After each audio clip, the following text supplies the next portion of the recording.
हमनी से कौन करी रंग दरिया।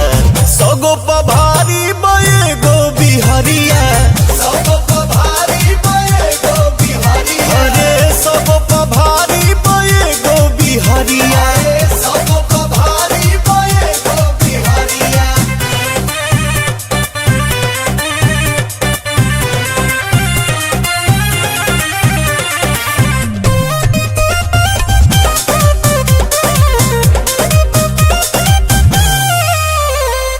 राखिल क्षमता हम तूरे के मुड़िया, कहे जमाना किंग भोजपुरिया।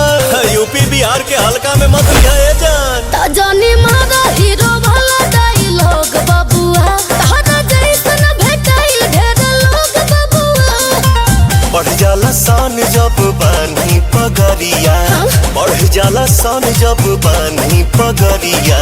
सगो पभारी बये गो बिहरिया, सगो पभारी बये गो बिहरिया, सगो पभारी बये गो बिहरिया, सगो पभारी बये गो बिहरिया।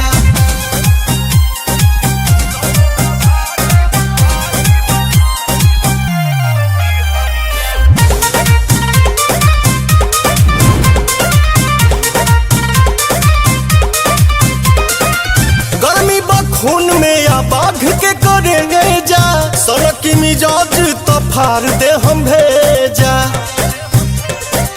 हाँ तो सुना, ये हसीना के पसीना न छोड़ावा हो, जाने बतिया से हमके डरावा हो। गन या धन से भरल अलमारिया, गन या धन से भरल अलमारिया। सगो पभारी बये गो बिहरिया, सगो पभारी बये गो बिहरिया, अरे सगो पभारी बये गो बिहरिया, सगो पभारी बये गो बिहरिया। I am power star from Bihar।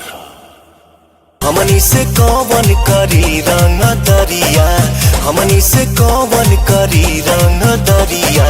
सगो पभारी बये गो बिहरिया।